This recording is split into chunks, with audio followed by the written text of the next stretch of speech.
Part 1. The narrative of the Persian Empire commences not with the clamor of conquest or the grandeur of lavish displays, but rather with a more subtle, yet profoundly impactful, event: the steady migration of various peoples. These groups gradually shifted across the vast grasslands of Central Asia, eventually settling upon the plateau that would, in time, bear their collective name. This significant movement began around 1000 BC, a pivotal era when the age of bronze was giving way to the ascendancy of iron. During this period, ancient civilizations such as Mesopotamia and Egypt were already well established and venerable, possessing histories stretching back millennia. Amidst this backdrop, groups of Indo-Iranian tribes initiated a southward movement. They brought with them not only their distinctive languages and customs, but also a way of life deeply rooted in the mastery of horses and the practices of herding. These early migrants were not a singular, cohesive entity but rather a collection of numerous tribal confederations. Despite their individual distinctions, they shared closely related languages and exhibited common cultural traits, signifying a shared heritage. They referred to themselves as Aryans, a term that translates to the noble ones, a self-designation that hinted at the profound and lasting impact their legacy would have on the geographical and cultural landscape of Southwest Asia. Their journey was by no means an abrupt event or a swift advance. Instead, it was a protracted, centuries-long movement of diverse populations. This slow but persistent migration ultimately led to their permanent settlement across the territories that are recognized today as Iran, Afghanistan, and various parts of Central Asia. The plateau upon which these newcomers settled presented them with a harsh and unforgiving environment, characterized by dramatic contrasts. It was a land of extremes, where towering, formidable mountains abruptly transitioned into desolate salt deserts. Yet, amidst these arid expanses, fertile valleys emerged, appearing as vibrant, green oases, starkly juxtaposed against the surrounding desolation. This unique and challenging geography played a crucial role in profoundly shaping the subsequent development of their civilization. It naturally delineated boundaries between various communities, fostering distinct regional identities, while simultaneously compelling these peoples to innovate significantly in critical areas such as agriculture, sophisticated water management techniques, and the establishment of trade networks. Part 2. In the northern reaches of this diverse landscape, the formidable Alborz Mountains created a natural, imposing barrier along the coast of the Caspian Sea, effectively separating communities and influencing patterns of settlement. To the west, the majestic Zagros Mountains rose, forming an equally formidable boundary with the ancient and powerful civilization of Mesopotamia. Between these two great mountain ranges lay a high central plateau. This expanse was often dry and inhospitable, presenting considerable challenges for habitation and cultivation. However, it was also punctuated by scattered pockets of remarkable fertility, offering crucial areas for sustenance and the establishment of communities. It was within these fertile enclaves that the earliest settlers of the region established their foundations. They demonstrated extraordinary ingenuity and persistence in adapting to their challenging new homeland. The pervasive scarcity of water in this arid environment profoundly influenced their societal development, compelling them to master practices of conservation and fostering a strong sense of communal cooperation. This necessity led to a remarkable engineering innovation, the development of qanats. These were sophisticated underground aqueducts, ingeniously designed to transport water from distant mountain aquifers directly to their settlements. This intricate system of gravity-fed channels allowed agriculture to flourish even in locations that would otherwise seem impossible to cultivate. These engineering marvels, some of which astonishingly remain functional to this day, stand as enduring testaments to a people who categorically refused to surrender to the environmental limitations imposed upon them. By the 8th century BC, from among these migrating peoples, two major distinct groups had clearly crystallized. They were primarily distinguished by their geographical locations, discernible dialectical differences, and their evolving forms of political organization. These two prominent groups were the Medes, who established themselves in the northwest, and the Persian tribe, who settled in the southwest. The Medes concentrated their presence in the regions situated south of the Caspian Sea and extending into the central Zagros Mountains. Their territory was naturally endowed with rich pasture lands, which perfectly supported their long-standing traditions of horse breeding and their highly effective cavalry warfare techniques. Over time, towns began to emerge within their territory, typically centered around fortified settlements where powerful tribal leaders established and exerted their authority. Ecbatana, known in modern times as Hamadan, rose to prominence as their principal city. According to the ancient historian Herodotus, Ecbatana was a city of exceptional splendor, characterized by 7 concentric walls, each adorned with battlements of different, vibrant colors. The innermost walls, Herodotus recounts, were even plated with shimmering silver and lustrous gold, signifying immense wealth and prestige. Further south, in the region historically known as Pars, corresponding to modern Fars province, the Persian tribe developed its own distinct and unique society. Living in more arid lands compared to their Median counterparts, they became masters of advanced irrigation techniques and dry farming methods, essential for survival and productivity in their challenging environment. Their settlements tended to be more scattered, strategically built around reliable water sources, reflecting their adaptation to the landscape. They also maintained a strong, cohesive tribal structure, which placed a significant emphasis on deep kinship bonds and unwavering local loyalty. The relative isolation of this region from the great, established powers of the era allowed the Persian tribe to develop their unique identity relatively undisturbed, at least in its initial stages. Part 3. Both the Medes and the Persians, despite their distinctions, were fundamentally organized into tribes and clans. These units were led by chieftains who commanded authority through a complex combination of hereditary right, passed down through lineage, and proven ability, demonstrated through their leadership and success. They were primarily pastoralists, relying heavily on the raising of livestock. But they also engaged in agriculture wherever suitable land and water resources were available.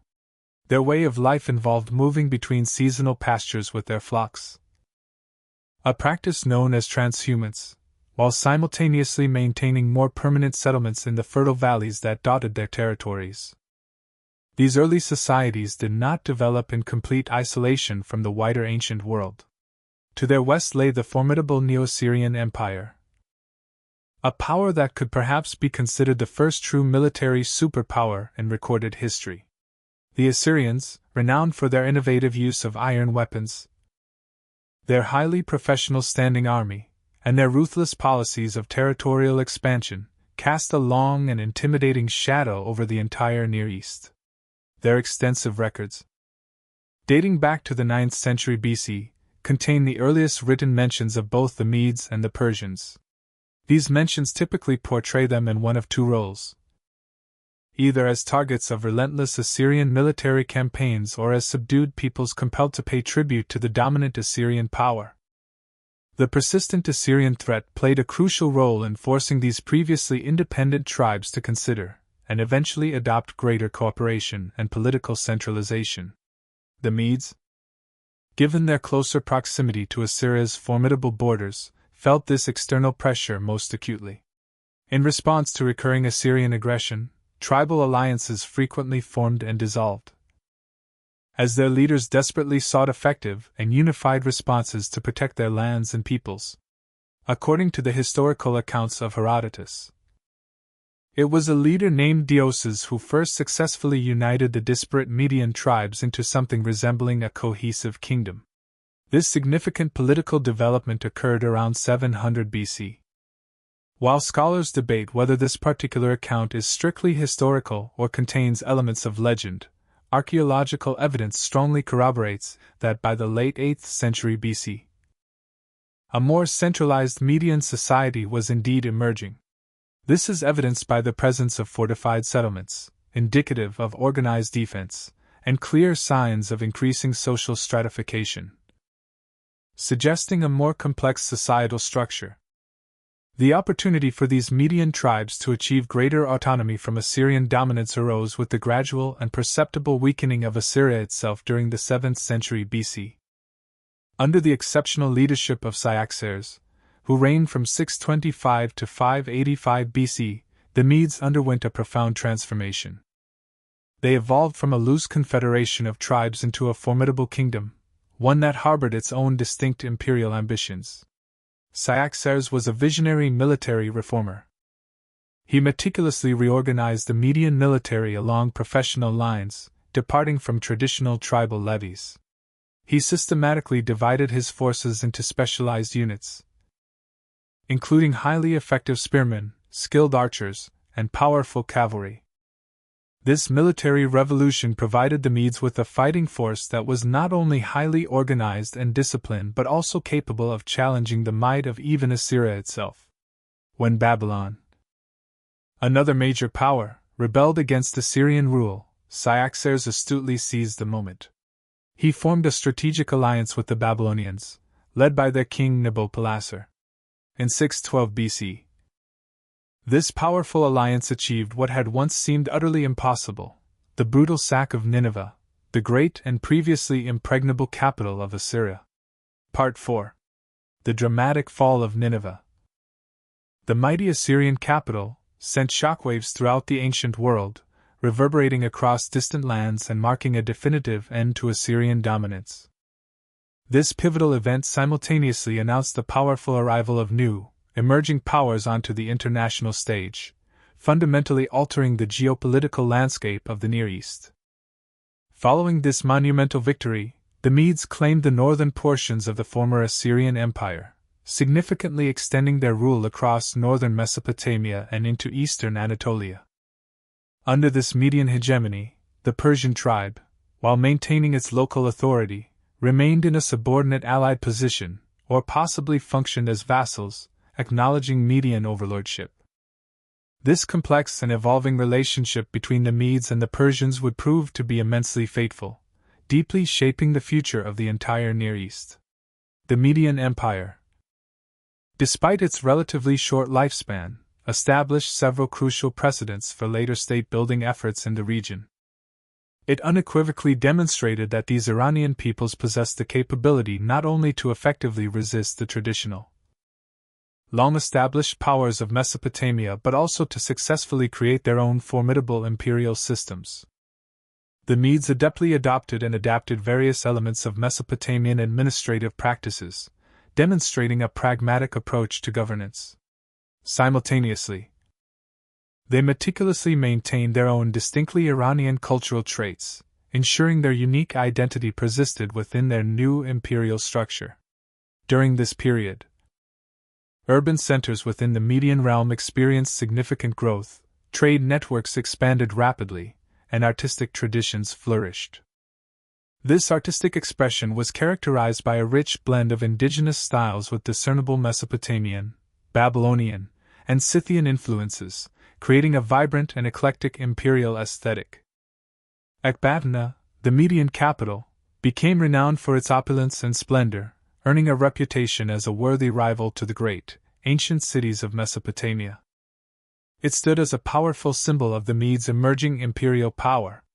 Amidst these sweeping political transformations, an equally significant, and perhaps even more profound, spiritual revolution was quietly taking shape. Sometime during this period, though scholars continued to debate the precise timing of his life, a prophet named Zarathustra, known in Greek sources as Zoroaster, began preaching a reformed religion. This new faith would eventually become one of the world's oldest continuously practiced religions, Zoroastrianism. Born into a society where polytheistic beliefs and ritual sacrifices were predominant, Zarathustra experienced profound divine revelations that led him to proclaim a radically different and transformative vision of the cosmos and humanity's place within it. He taught the revolutionary concept of a single, supreme deity, whom he called Ahura Mazda, the wise Lord. Ahura Mazda was believed to embody wisdom, light, and truth. Opposing Ahura Mazda was Ingramenu, the destructive spirit, representing darkness, falsehood, and chaos. Zarathustra taught that all of existence was fundamentally caught in a perpetual cosmic struggle between these two opposing forces. Unlike many ancient religions, which often emphasized the subservience of humans to arbitrary gods, Zoroastrianism placed a strong emphasis on individual moral choice. Humans were not considered passive pawns of the gods but rather active participants in this cosmic battle between truth and falsehood, light and darkness. Through the conscious practice of good thoughts, good words, and good deeds, believers could align themselves with the Ahura Mazda and actively contribute to the ultimate triumph of good over evil. The prophet's profound teachings were meticulously preserved in the Gathas, a collection of 17 hymns that constitute the oldest and most sacred part of the Avesta, Zoroastrianism's holy text. These profound spiritual poems reveal a sophisticated theological system that grappled with universal questions of free will, the fundamental purpose of existence, and the very nature of the divine. Part 5. These profound theological concerns, articulated in the Gathas, would later exert significant influence on the development of major Abrahamic religions, including Judaism, Christianity, and Islam, demonstrating Zoroastrianism's enduring impact on global spiritual thought. The spread of Zoroastrianism among the diverse regional populations was a gradual and uneven process. Traditional religious practices often persisted alongside the new teachings, and various local variations of the faith developed, reflecting regional interpretations and adaptations. However, the core tenets of the faith, its strong emphasis on truth, ethical behavior, and the concept of cosmic order, deeply resonated with prevailing cultural values across the plateau. This provided a powerful spiritual framework that possessed the potential to unite diverse communities under a shared moral and cosmic understanding. The religion also significantly shaped concepts of kingship and governance throughout the region. The ideal righteous ruler, according to Zoroastrian principles, was one who embodied and actively defended Asha, truth and cosmic order, against the disruptive forces of daric, falsehood and chaos. This ideological foundation would later prove crucial, helping to legitimize imperial rule and inspiring specific administrative policies enacted by future kings, as their authority was seen as divinely sanctioned and morally imperative. By 650 BC, the historical stage was definitively set for the next pivotal chapter in the region's long and complex history. The Median Empire had firmly established itself as a major political force in the Near East, demonstrating the growing power of the Iranian peoples. Concurrently, the peoples of the southern territories, specifically the Persians, had meticulously crystallized their own distinct identity. They developed unique cultural and political traditions, all the while absorbing significant influences from their Median kinsmen and the various neighboring civilizations with whom they interacted. The foundational elements were firmly in place. A strong and proven military tradition, invaluable experience in governance and statecraft, significant architectural and artistic achievements that showcased their growing sophistication, and a profound religious outlook that placed a central emphasis on individual moral choice and the unwavering principle of cosmic order. What remained was for a visionary leader to emerge and successfully unite these disparate, yet potent, elements into something truly unprecedented, a universal empire. This empire, in its grandest conception, would stretch from the Indus River in the east to the Mediterranean Sea in the west, and from the vast steppes of Central Asia in the north to the cataracts of the Nile in the south. That transformative leader would indeed emerge from among the Persian tribe. A prince whose name was Cyrus, known to the Western world as Cyrus the Great. His singular vision would not only transform the region's history but would also fundamentally redefine the very concept of empire itself, shifting it towards principles of tolerance and integration. Under his exceptional guidance, and subsequently under the leadership of his successors, a civilization would reach unparalleled heights of political organization, achieve remarkable cultural accomplishments, and pioneer an unprecedented degree of religious tolerance that would profoundly influence all subsequent empires in the ancient world and beyond. But in 650 BC, this magnificent imperial future remained unwritten, a destiny yet to unfold. The Medes still ruled securely from their mountain strongholds, exercising dominance over a significant portion of the plateau. The Persians continued to develop their distinct society in the southern highlands, gradually refining their unique traditions. Meanwhile, the ancient centers of power in Mesopotamia, Egypt, and Anatolia persisted in their age-old rivalries and intricate alliances, largely unaware of the seismic shift that was rapidly approaching. None of these established powers could have possibly imagined how completely the world order would be transformed in the coming century by the dramatic rise of a new, unforeseen power from the Iranian plateau. The story of the Achaemenid Empire, the first truly great dynasty to unite the entire plateau under a single rule, was about to begin its epic narrative. Part 6. Before delving deeper into the unfolding historical events of the Achaemenid Empire, it is crucial to momentarily pause and explore the rich tapestry of mythic foundations that profoundly shaped Iranian identity for millennia. Long before written records began to meticulously document the rise and inevitable fall of empires, stories were organically passed down through countless generations. These were captivating tales of valiant heroes and terrifying monsters, of benevolent kings and malevolent demons, and of deeply human experiences like love and betrayal. These enduring stories would eventually be systematically collected and eloquently compiled in the 10th century AD by the renowned poet Ferdowsi. His monumental masterpiece, the Shahnameh, or Book of Kings, stands as a literary cornerstone. Though compiled many centuries after the actual fall of the ancient Achaemenid Empire, the Shahnameh meticulously preserves a wealth of mythical and legendary traditions that trace their origins back to the very earliest days of human settlement on the Iranian plateau. These powerful narratives served not merely as forms of entertainment, they functioned as vital vessels of cultural memory, acting as rich repositories of ancient wisdom and serving as fundamental cornerstones for the formation of national identity. Particularly during times of both glorious achievement and periods of harsh subjugation. The epic of the Shahnameh commences with the foundational myths of the creation of the world and the genesis of the first humans. It then meticulously traces a succession of mythical dynasties, weaving together a chronological narrative of legendary rulers. The earliest of these was the Pishtadian dynasty, famously founded by King Cyaxares, who is traditionally regarded as the very first human ruler. His illustrious grandson, Hasham, is credited with the momentous discovery of fire, a transformative event for humanity, and with teaching humankind the essential skills of forging metal tools, marking a critical step in technological advancement.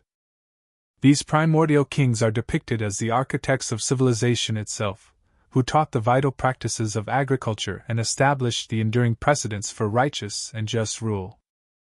Following the Pishtadians came the Cyaxares dynasty, whose kings are celebrated for their heroic battles against the formidable demons of Mazandaran. The stories of this dynasty skillfully blend supernatural elements with echoes of what appear to be historical conflicts, likely reflecting the ancient struggles between settled agricultural peoples and nomadic raiders who frequently threatened their way of life. Throughout all these intertwined tales runs a consistent and powerful theme: the perpetual struggle to maintain order against the ever-present forces of chaos. The heroic effort to defend civilization against the encroaching tide of barbarism, and the unwavering commitment to uphold truth against the corrosive influence of falsehood. This eternal struggle finds its most poignant and powerful expression in the central narrative surrounding Rostam, who is universally regarded as the greatest of all Iranian heroes. Born to the legendary warrior Zal and his beloved Rutubeh, Rostam grew to possess not only supernatural strength but also unparalleled courage. Riding his faithful and iconic steed, Raksh, he faithfully served multiple generations of kings, consistently defending the realm against both external enemies who threatened its borders and internal corruption that sought to undermine its stability. Among his many legendary exploits, none is more deeply moving or poignant than the tragic story of Rostam and Sohrab, This tale powerfully captures the tragic dimensions of fate and the painful complexities of duty, resonating with universal themes of human suffering and unavoidable destiny. Part 7. The poignant story of Rostam and Sohrab begins when Rostam, traveling far from his homeland in a foreign land, encounters and falls deeply in love with Princess Tamine. After a brief but intense period together, he returns to his own country, leaving behind a distinctive bracelet as a token for their unborn child, unaware of the profound fate that awaits them. Years pass, and Tamine secretly raises their son Sohrab, keeping his true lineage hidden. The boy grows into a mighty warrior, possessing strength and skill comparable to his legendary father. But he knows of Rostam only through his mother's heartfelt stories and the whispered legends. When an inevitable war erupts between their respective kingdoms, a cruel twist of fate brings father and son to the same battlefield, fighting on opposing sides, each tragically unaware of the other's true identity. The two champions meet in single combat, a climactic confrontation witnessed by both armies. For 2 days they wrestle and fight with unparalleled ferocity, perfectly matched in skill and strength. On the third day, Rostam, drawing upon his greater experience and cunning, finally manages to overcome the younger warrior and delivers a mortal wound with his dagger. As Sohrab lies dying, Rostam makes the horrifying discovery of the bracelet he had left with Tamine so many years before. In that moment of agonizing recognition, Rostam realizes with unbearable clarity that he has tragically killed his own son. Sohrab's last words to his father are ones of profound forgiveness and tragic wisdom. "It is not your fault. This was written in the stars from the beginning of time. How could you know? My mother told me how to recognize you, but my pride kept me from revealing myself first." Rostam's grief knows no bounds. He contemplates suicide, but ultimately chooses to live with his unbearable pain, carrying the heavy burden of his unwitting crime for the remainder of his long life. The tale concludes with a funeral worthy of a prince, as both armies, united in shared sorrow, join in mourning the young hero. This story, arguably the most famous in all Iranian literature, resonates with universal themes: the tragic blindness of human perception, the inexorability of fate, and the profound clash between personal desires and societal duties. Yet, it also speaks powerfully to specifically Iranian cultural values: the paramount importance of family bonds, the deep respect due to both youth and age, the nobility found in courageously accepting one's destiny, and the devastating consequences that arise when communication and understanding fail. For listeners in ancient times, these stories offered far more than mere entertainment. They provided clear models for ethical behavior, served as cautionary tales about the perilous misuse of power, and acted as timeless reminders that even the greatest heroes are inherently flawed. The Shahnameh's narratives of kingship were particularly significant, offering a metaphorical mirror in which actual rulers could critically measure their own conduct and assess their legitimacy. The ideal king in these epic stories is consistently portrayed as just, generous, wise, and humble before divine forces. He consults diligently with his advisors, respects ancient traditions, actively defends the weak and vulnerable, and humbly acknowledges his own human limitations. By stark contrast, tyrannical kings are depicted as prideful, greedy, cruel, and dismissive of wise counsel, and they invariably meet tragic and ignoble ends, serving as warnings against despotism. Part 8. One such cautionary figure from the Shahnameh is Zahak, a king who succumbed to evil whispers, leading to 2 serpents growing from his shoulders that demanded to be fed with human brains. His tyrannical reign brought 800 years of darkness and suffering to the world, a period of immense chaos, until the heroic blacksmith Kaveh raised the banner of rebellion and helped Prince Feridun overthrow the malevolent tyrant. These mythic kings established many of the symbols and ceremonies that would later be consciously adopted and integrated by historical rulers, solidifying a sense of continuity with the legendary past. The Thara, or divine glory, a concept that legitimized kingship, appears throughout these legends as a tangible aura, visibly surrounding rightful sovereigns, signifying their divinely ordained authority. Royal insignia such as the crown, the majestic throne, the signet ring used for official decrees, and the ceremonial mace all feature prominently in these narratives, highlighting their importance in royal legitimacy. Even architectural elements described in the legendary palaces, as depicted in the Shahnameh, would significantly influence the design and grandeur of historical structures like Persepolis, blurring the lines between myth and reality. Music, poetry, and elaborate feasting, which were central to court culture throughout Persian history, appear in the Shahnameh as royal arts, established and celebrated by these mythical kings, underscoring their cultural significance. The legendary King Jamshid is specifically credited with creating Nowruz, the Iranian New Year, a vibrant festival celebrated at the spring equinox. This enduring festival continues to be observed to this day throughout the vast cultural sphere of Iranian influence, a testament to the lasting power of ancient traditions.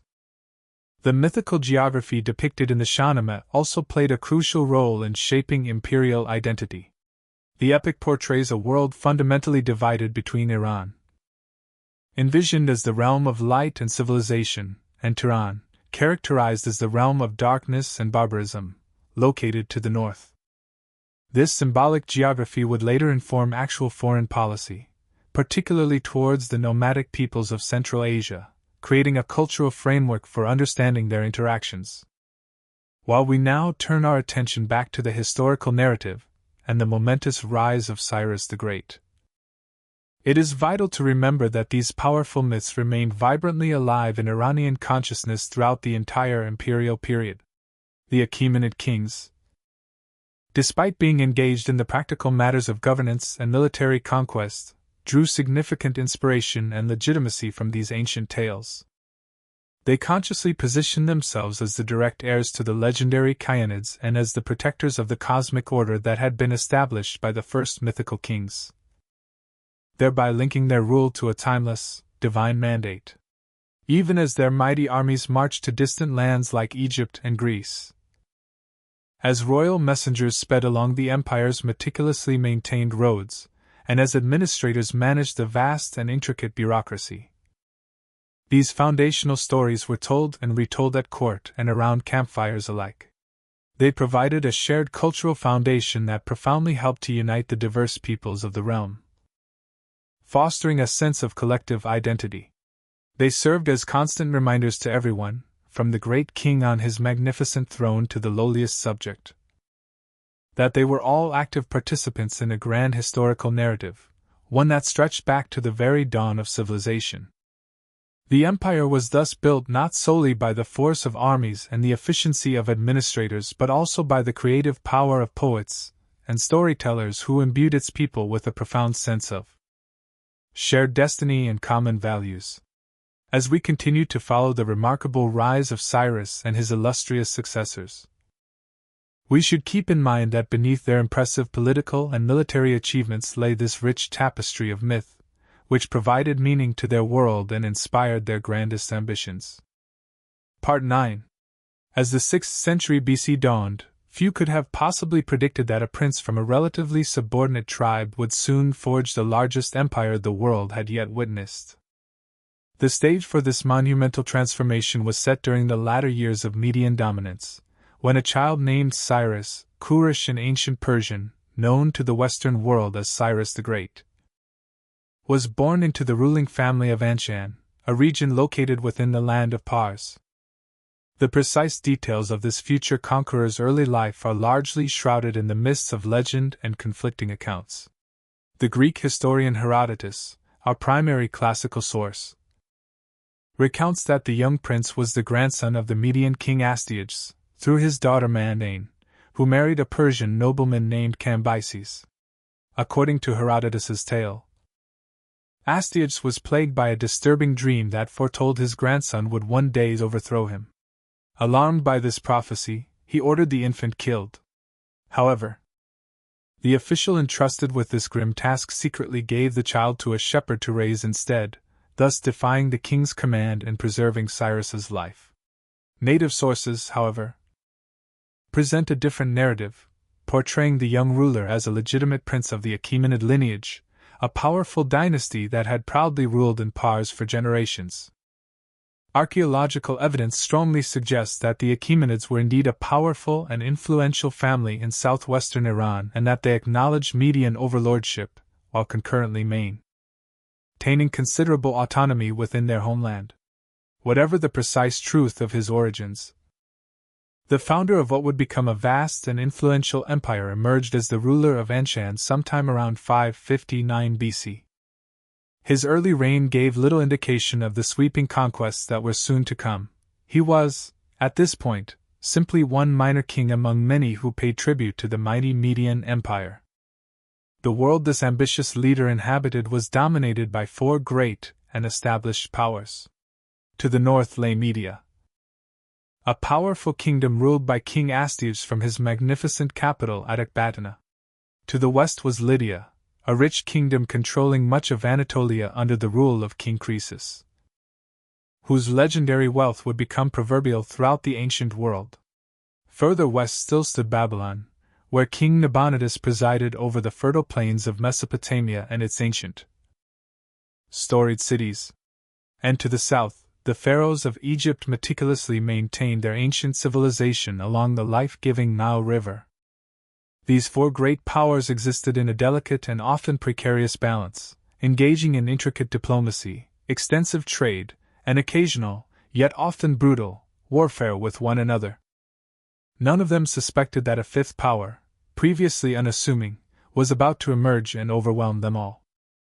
The first decisive step in the ascent of the Achaemenids came with a bold rebellion against Median rule. The surviving historical accounts differ on what precisely sparked this momentous conflict. Herodotus claims that Astyages provoked it through his increasingly tyrannical and oppressive behavior. Babylonian records, however, suggest that the Anchanite king, Cyrus, was chosen by his own troops to lead them against the Medes, indicating a popular uprising. Whatever the underlying cause, the outcome is unequivocally clear. The forces of Anshan marched against the Median king around 550 BC. Against all prevailing expectations, Cyrus's forces decisively defeated the more numerous Median army. More surprising still, after successfully capturing Ecbatana, the victorious leader did not sack the city or slaughter its inhabitants, as was the brutally common practice in that age of conquest. Part 10. Instead of widespread destruction and subjugation, Cyrus strategically portrayed himself not as a foreign conqueror imposing his will but as a legitimate successor to the Median throne. He publicly committed to respecting Median traditions and promised to incorporate the Medes into his new realm as partners rather than subjugated subjects. This enlightened policy of imperial integration, founded on respect and cooperation rather than brutal subjugation, would become a defining hallmark of Achaemenid rule and a key factor in the remarkable stability and longevity of the rapidly expanding empire. However, before this visionary approach could be fully implemented across his burgeoning domain, the new sovereign faced immediate and formidable challenges from the other established powers surrounding his newly won territory. King Croesus of Lydia, observing the sudden fall of Media, perceived it as both a significant threat to his own power and a tempting opportunity for territorial expansion.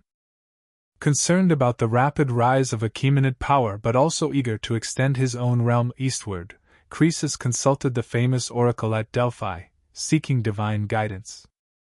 The oracle's notoriously ambiguous reply, that if Croesus went to war, a great empire would fall, encouraged the Lydian king to launch an attack. Tragically for him, he failed to realize that the empire destined for destruction would be his own. During the winter season, a time when most armies traditionally remained in their camps due to harsh conditions, Cyrus launched a daring and surprise campaign deep into Lydian territory. This unprecedented timing caught Croesus entirely off guard. After an indecisive battle at Tyria in eastern Anatolia, Croesus retreated to his capital at Sardis, fully expecting the Achaemenid army to withdraw until spring, as dictated by prevailing military convention. But the relentless Persian commander immediately pursued him, catching the Lydian forces unprepared and vulnerable. Outside the walls of Sardis, the Achaemenid king demonstrated his exceptional tactical brilliance. Knowing that the renowned Lydian cavalry would possess a decisive advantage on open ground, he ingeniously positioned camels at the front of his battle line. The unfamiliar smell of the camels caused panic and fright among the Lydian horses, completely disrupting their cavalry charge and allowing the more numerous and disciplined Persian infantry to secure a decisive victory. Sardis subsequently fell after a brief siege, bringing all of Anatolia under Achaemenid control. Once more, the conqueror displayed remarkable clemency towards the defeated Lydian population. Though accounts differ on Croesus's ultimate fate, with some claiming he was burned alive and others that he became a respected advisor at the Achaemenid court, the Lydian populace was generally treated well. The wise ruler meticulously preserved local institutions, respected their religious practices, and integrated Lydian nobles into his administration, further extending his policy of inclusion. The former kingdom of Lydia became a satrapy, or province, within the rapidly growing empire. With Media and Lydia now firmly under his rule, the ambitious monarch turned his attention eastward and northeastward. For several years, he campaigned extensively in the regions now encompassed by modern Afghanistan, Central Asia, and Pakistan. Although detailed accounts of these conquests are sparse in surviving records, we know that he successfully subdued Bactria, Sogdiana, and Parthia, and his campaigns reached at least to the borders of India. These eastern campaigns were crucial, as they secured the empire's vast eastern frontiers and brought valuable new resources, including precious metals and trade routes, under his direct control. The greatest prize, however, still remained unconquered. Part 11. Babylon. The ancient and venerable center of Mesopotamian civilization remained one of the most magnificent and strategically important cities in the world. Its king, Nabonidus, had alienated the powerful priesthood of Marduk, the city's chief deity, by openly favoring the moon god Sin and by spending years absent from the capital, leaving his son Belshazzar to rule as regent. Discontent simmered among both the influential religious elite and the common people, creating a fertile ground for change. Sensing this profound weakness and internal division, Cyrus skillfully marched his armies toward Babylon in the autumn of 539 BC. After decisively defeating Nabonidus's forces at the Battle of Opis on the Tigris River, the path to Babylon itself lay open. Yet the city, with its massive, seemingly impregnable walls and vast stores of provisions, could have withstood a prolonged siege for years. According to the Babylonian Chronicle, a contemporary source, the Achaemenid leader achieved a bloodless victory through a combination of military ingenuity and astute political acumen. His forces ingeniously diverted the Euphrates River, which flowed through the city, lowering its water level enough for his troops to wade under the formidable walls and enter the city through the riverbed. More importantly, the shrewd strategist had already won the hearts and minds of many Babylonians by portraying himself as the divinely chosen agent of Marduk, destined to restore proper worship and justice to the city, appealing to their religious sensibilities. On October 29, the Achaemenid army entered Babylon without resistance, a testament to Cyrus's strategic foresight and the city's internal divisions. The fall of this great city, accomplished almost without bloodshed, marks one of history's most remarkable and strategic conquests. In a single stroke, the master tactician gained control of all Mesopotamia and the vital trade routes linking east and west. The former Neo-Babylonian Empire, which included Syria, Palestine, and parts of Arabia, now fell under his benevolent rule. The treatment of Babylon by Cyrus set the template for what would become an enlightened and remarkably tolerant imperial governance. The famous Cyrus Cylinder, a clade document detailing his policies after the conquest, provides invaluable insight into this innovative approach. In it, the magnanimous victor presents himself as having been chosen by Marduk to bring justice and restoration to Babylon. He describes restoring temples, returning sacred objects that had been removed, and allowing displaced peoples to return to their homelands, a policy that stood in stark contrast to the brutal deportations practiced by earlier empires. Among these displaced peoples were the Jews, who had been brought to Babylon as captives when Jerusalem fell nearly 50 years earlier. The Hebrew Bible famously praises Cyrus as God's anointed, the righteous ruler who permitted the Jews to return to Judah and rebuild their temple, a clear demonstration of his policy of religious tolerance. This policy, however, was not special treatment reserved for the Jews alone but part of a broader, consistent approach to the diverse peoples within his vast realm. The genius of the Achaemenid imperial system, as meticulously established by its founder, lay in its delicate balance between strong central authority and significant local autonomy. The empire was systematically divided into numerous satrapies, approximately 20 in number, each governed by a satrap, a term often translated as protector of the kingdom. These satraps were appointed directly by the crown and were responsible for collecting taxes, maintaining order, and representing the king's authority within their respective provinces. These provincial governors were typically nobles drawn from the Iranian plateau, ensuring loyalty to the central government and a shared cultural background. Yet, within this overarching imperial framework, local practices, religions, languages, and customs were generally respected and allowed to flourish. So long as a province remained peaceful and punctually paid its assigned tribute, its people could largely govern their daily lives according to their own cherished traditions. This pragmatic approach minimized resistance to imperial rule and significantly reduced the costs of maintaining control over such vast and diverse territories, contributing immensely to the empire's stability. Part 12. The architect of this burgeoning empire established his primary capital at Pasargadae, located in his native Pars, where he meticulously constructed a complex of magnificent palaces and extensive gardens. The architecture of these structures ingeniously combined elements from the various cultures now united under his rule, symbolizing the inclusive and cosmopolitan nature of the empire itself. Here, nestled amidst the mountains of his homeland, the great king could find respite from the oppressive summer heat of the conquered lands, while simultaneously remaining within convenient reach of the empire's burgeoning administrative centers. During his remaining years, the visionary imperial founder continued to expand and consolidate his vast realm. The exact circumstances of his death, however, remain a subject of historical dispute and varying accounts. Herodotus claims he died fighting the Massagetæ, a nomadic people residing north of the Oxus River, around 530 BC. Their queen, Tamaris, supposedly defeated his army and, in a brutal act of vengeance, had his corpse beheaded, plunging the head into a skin filled with human blood so that he might drink his fill, as she had vowed. Other accounts suggest a more peaceful end, with the aged monarch dying naturally in his palace at Pasargadae. Whatever the manner of his passing, his tomb still stands near that ancient city. A simple, gabled stone chamber set atop a 6-step platform, a remarkably humble monument for such a powerful ruler. For centuries, it was meticulously tended by magi, the Zoroastrian priests, who faithfully guarded the founder's remains. Even Alexander the Great, centuries later, would pay homage at this sacred site, acknowledging Cyrus's enduring legacy.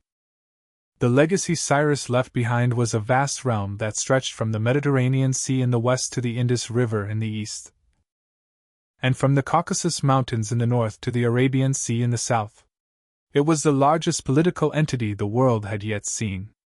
More importantly, the great unifier established a groundbreaking model of imperial rule based on tolerance and inclusion rather than oppression and forced assimilation.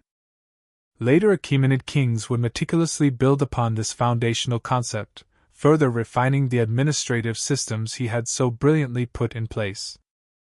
The influence of this transformative figure extended far beyond his own time. The Greeks, despite their later conflicts with his successors, generally regarded him as an ideal monarch, a paragon of enlightened rule. Xenophon's Cyropaedia, a biographical novel, presents him as the model ruler, wise, just, and virtuous. The Roman Empire would later adopt many Achaemenid innovations in governance, demonstrating the lasting impact of his administrative foresight. And modern Iran still reveres the empire's founder as the father of the nation, a testament to his enduring place and national identity. Perhaps the most remarkable testament to his visionary approach comes from an unlikely source, the United Nations. A replica of his famous cylinder is prominently displayed at UN headquarters in New York, honored as the world's first charter of human rights. While this interpretation may overstate its modern significance, it rightly recognizes that Cyrus established groundbreaking principles of governance, respect for diverse cultures and religions, limits on the power of the state over individuals, and rule by consent rather than terror, ideals that remain aspirations to this very day.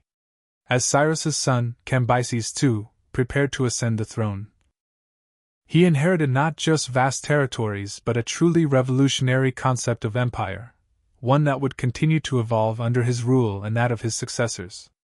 The Achaemenid Empire had been born, and the ancient world would never be the same. Part 13. When the great founder of the Achaemenid Empire departed from this world around 530 BC, his eldest son, Cambyses II, swiftly ascended to the throne. The new monarch had already gained valuable administrative experience, having served as regent of Babylon during his father's eastern campaigns. Now, as the ruler of vast domains stretching from the Mediterranean to the Hindu Kush mountains, the son of Cyrus faced the formidable challenge of proving himself worthy of his immense inheritance. The transition of power proceeded remarkably smoothly, a clear testament to the inherent stability and effectiveness of the imperial system meticulously established by his predecessor. The new king's first significant challenge arose from within his own family, specifically from his brother Bardia, whom the Greeks called Smyrdes, who governed the eastern provinces. Although the precise nature of this challenge remains somewhat unclear in historical records, it appears the monarch swiftly and decisively neutralized any potential threat to his burgeoning authority. With his position within the empire secure, the heir of Cyrus then turned his ambitious gaze toward the one great civilization that remained independent in the Near East, ancient Egypt, the venerable land of the pharaohs. For nearly 3 millennia, Egypt had exerted its dominance over the fertile Nile Valley, at times even extending its power and influence into Asia.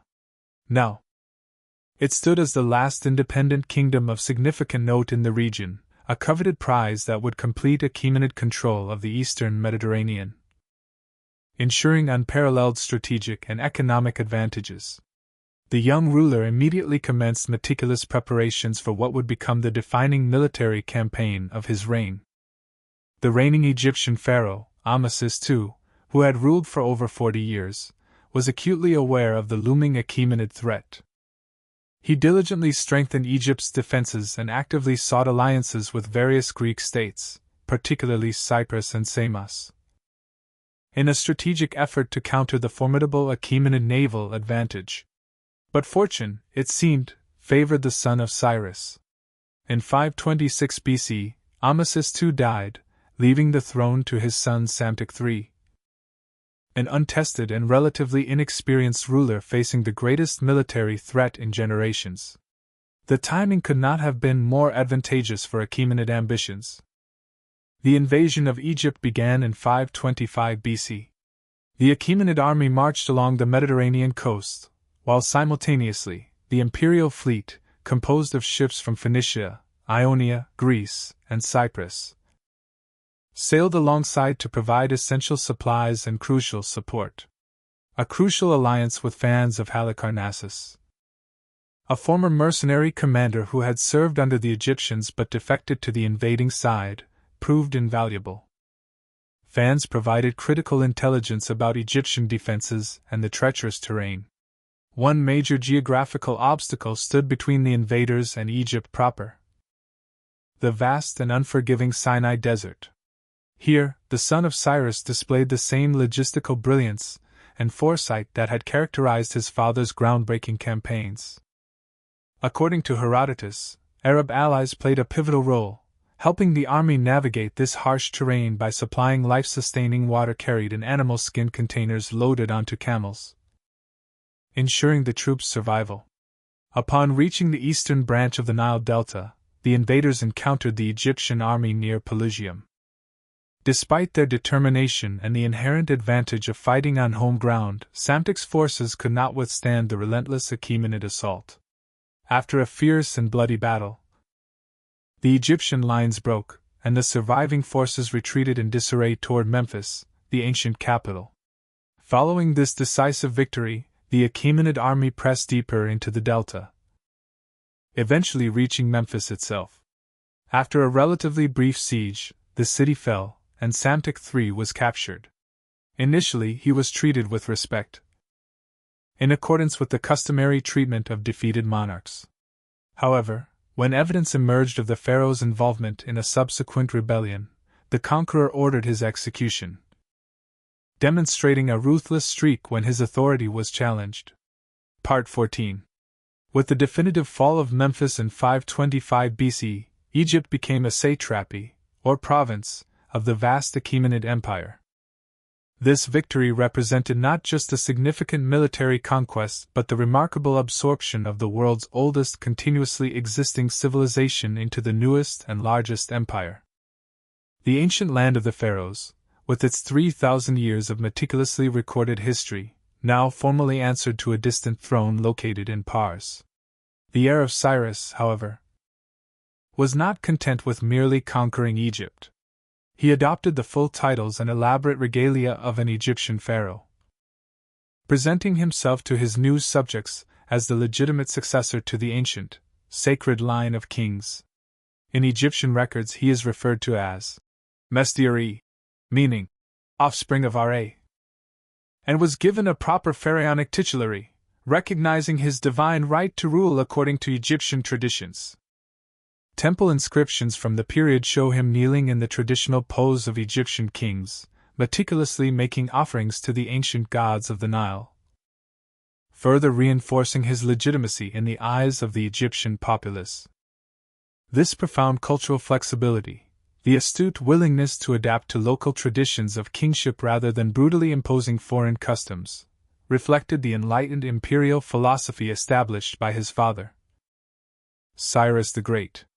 While maintaining absolute authority, the conqueror astutely recognized the immense importance of respecting Egypt's ancient religious and deeply ingrained cultural institutions, understanding that this was key to long-term stability. However, not all of his policies were perceived as so enlightened. Herodotus records several stories of the monarch's supposed sacrilege and cruelty in Egypt, including the alleged killing of the sacred Apis bull, the desecration of royal tombs, and the mockery of Egyptian religious customs. While these accounts may well be exaggerated or even entirely fabricated, perhaps reflecting later Egyptian resentment of Achaemenid rule, they undoubtedly contributed to a largely negative portrayal of the son of Cyrus in classical Greek sources, shaping his historical reputation. Modern historians, however, tend to take a more nuanced and balanced view. Archaeological evidence, for instance, suggests that the conqueror actually continued the tradition of reverence for the Apis bull, with clear records of a bull's ceremonial burial occurring during his reign. He also appears to have actively supported the powerful temple establishments, shrewdly understanding their central role in both Egyptian society and administration, demonstrating a pragmatic approach to governance. With Egypt securely integrated into the empire, the ruler's ambitions stretched even further. He planned grand expeditions against Carthage to the west and Ethiopia to the south. The ambitious campaign against Carthage, however, had to be abandoned when the Phoenician fleet, which formed the indispensable backbone of Achaemenid naval power, staunchly refused to attack their own colony. These loyal sailors, while willing to serve the empire against other adversaries, would not turn their ships against their own kin across the Mediterranean. The southern expedition into Nubia, corresponding to modern Sudan, did achieve some success, extending imperial influence beyond the first cataract of the Nile. However, an attempted march across the vast desert to attack the Siwa oasis ended in a devastating disaster when a massive sandstorm allegedly buried thousands of his soldiers. A tale that underscores the harsh realities of desert warfare. While the historical accuracy of this specific event remains questionable, it marked a significant check on imperial expansionism in Africa. After spending nearly 3 years in Egypt, the urgent need to address pressing matters in the very heart of the empire drew the monarch back toward the east. It was during this return journey that the most dramatic and consequential episode of his reign tragically unfolded, a crisis that would threaten the very existence of the fledgling empire. News arrived that a man claiming to be Bardia, the ruler's brother, had seized the throne in his absence. Part 15. Whether this claimant was actually the real Bardia, who was supposedly already eliminated earlier in the reign, or a cunning impostor named Galmada, as claimed in later official Achaemenid accounts, remains one of history's unresolved and hotly debated questions. Regardless of his true identity, the usurper had managed to gain substantial support, particularly by strategically promising a 3-year tax holiday throughout the entire empire, a policy designed to win popular favor. The sudden and shocking revelation of this rebellion severely affected the son of Cyrus.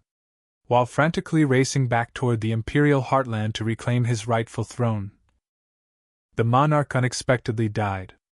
The precise circumstances of his death are as mysterious and debated as much of his life and reign.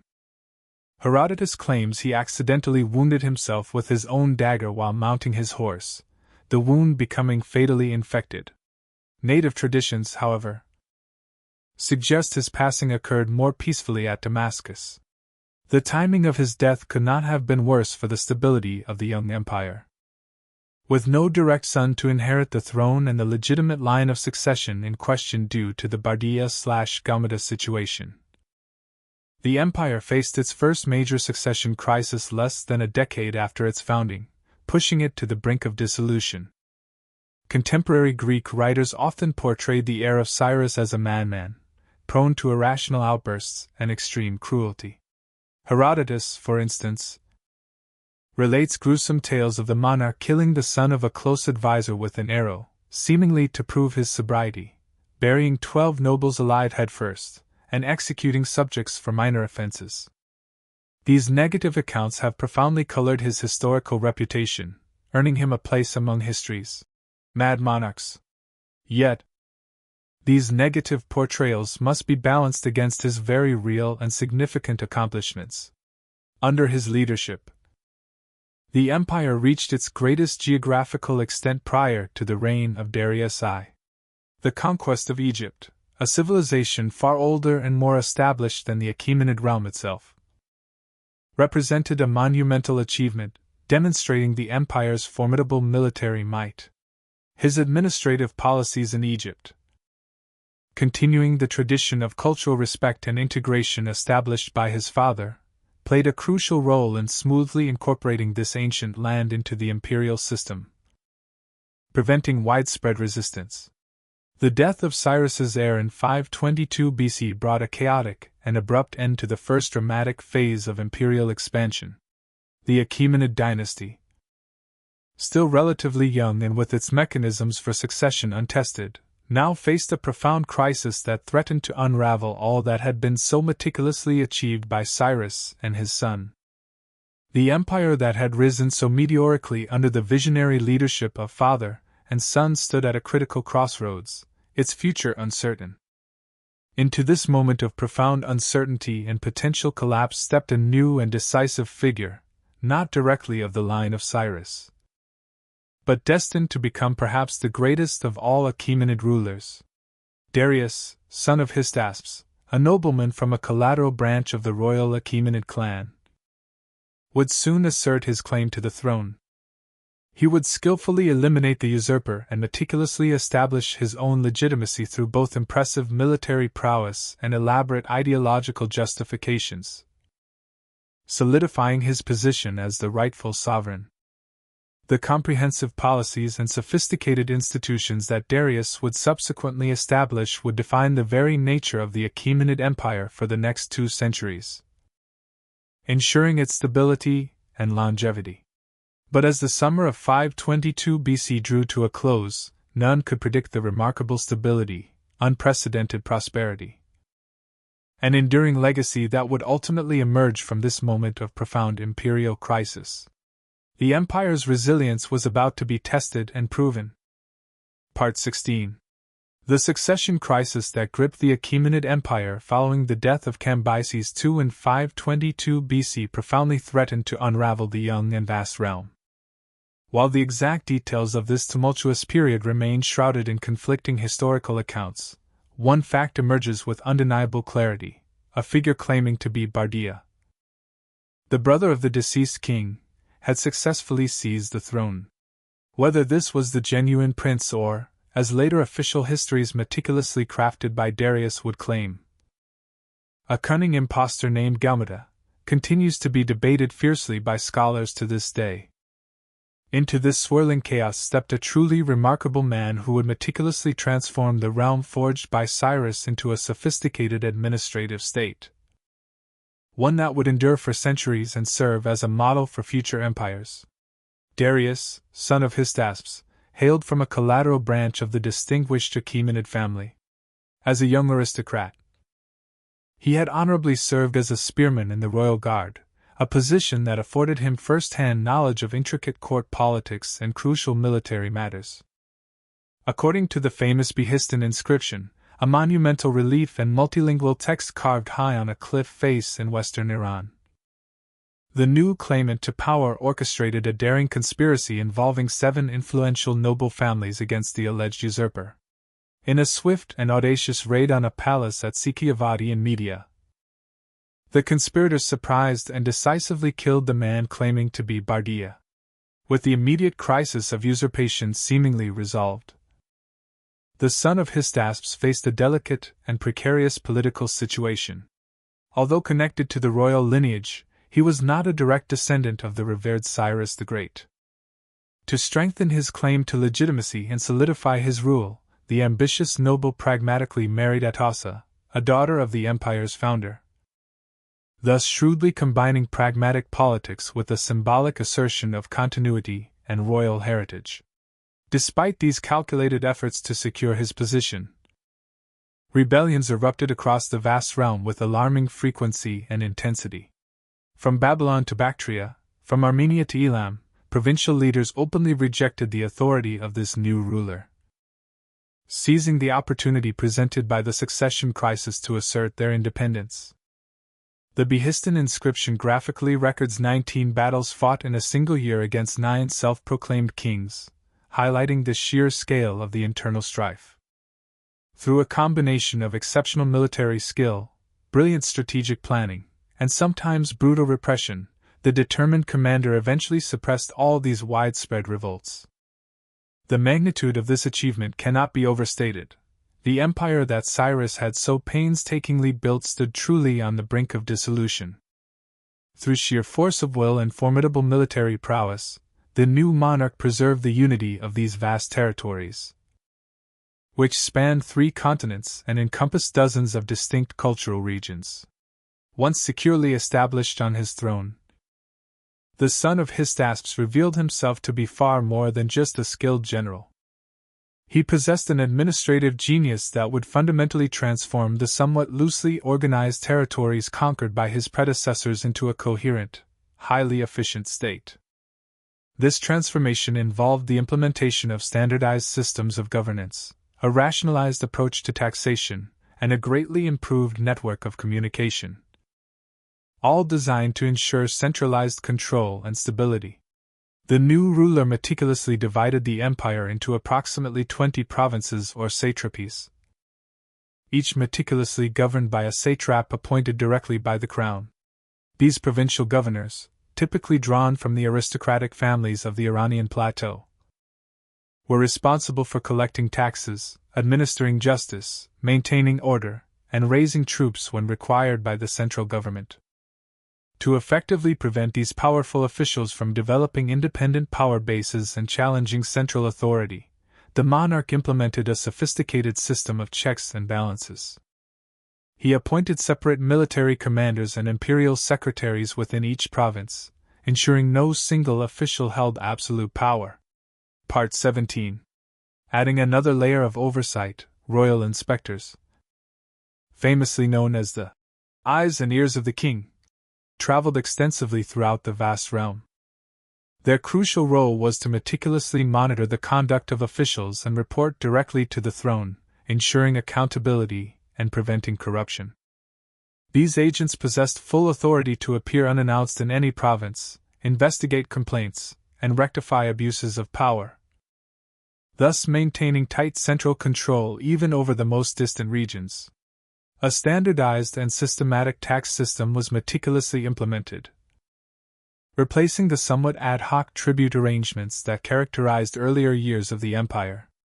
Each satrapy was rigorously assessed a fixed annual tribute, meticulously calculated based on its specific resources and agricultural productivity. Babylon, being the richest province, contributed the equivalent of 25 tons of silver annually, while poorer regions like Bactria contributed proportionally less, ensuring fairness and maximizing revenue. These substantial revenues flowed into the imperial treasury, funding the lavish royal court, supporting the large standing army, financing massive building projects, and sustaining the administrative apparatus itself.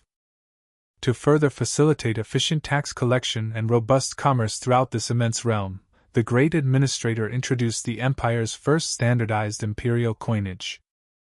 The golden daric and the silver siglos provided a reliable and universally accepted currency for both state transactions and private trade, minted with consistent weight and purity. These coins circulated widely, significantly increasing economic integration across regions that had previously relied on barter or fragmented local exchange systems.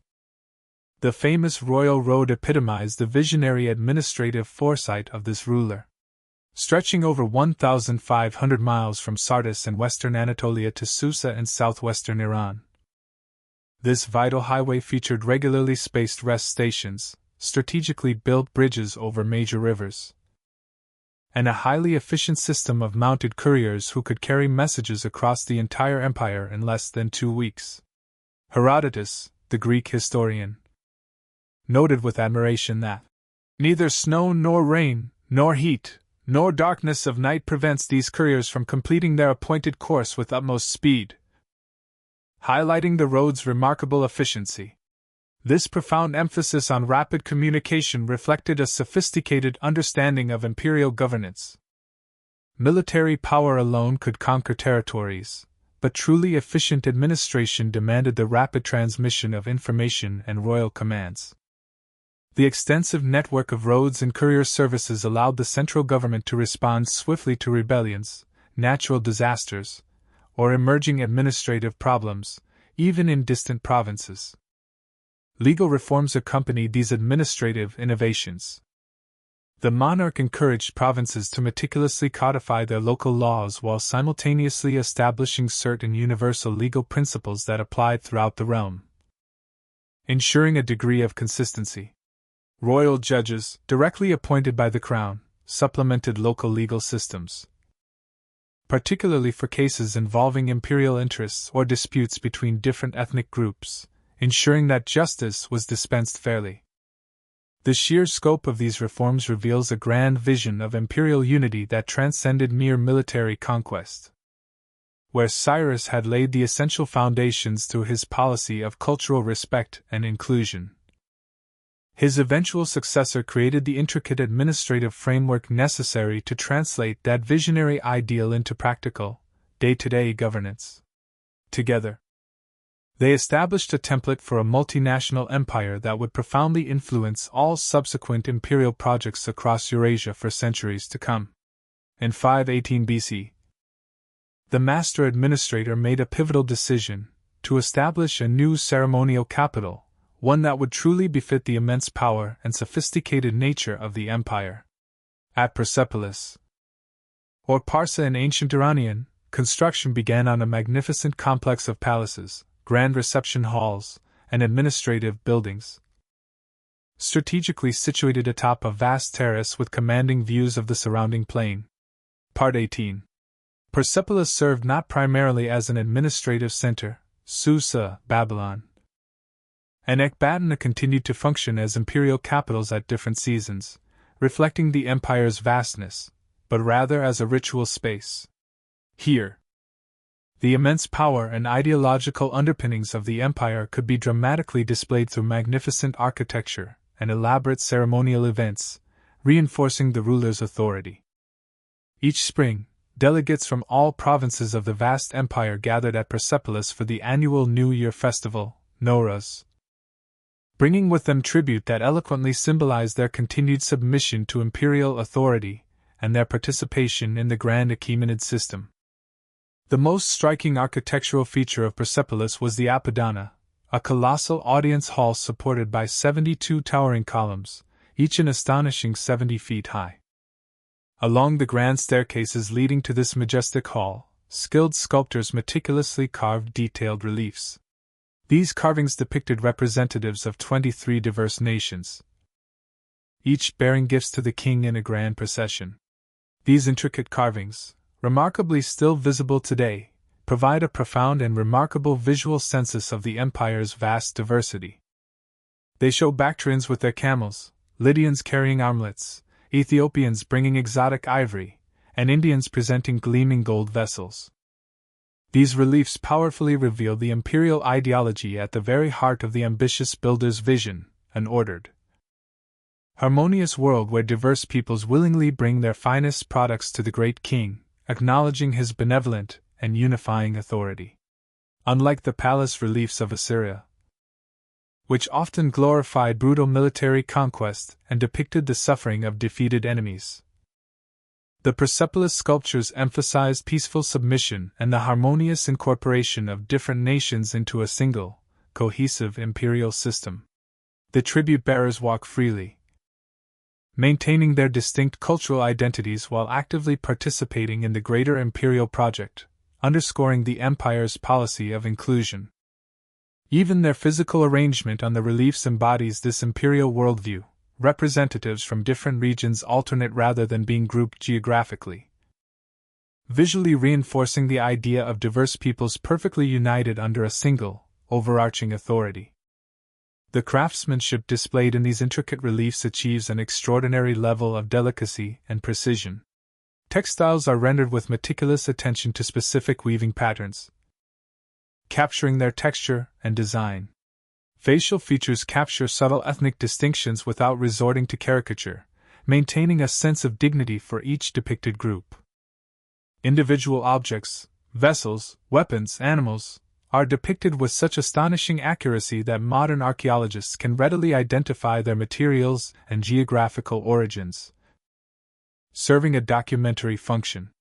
This precision served a dual purpose.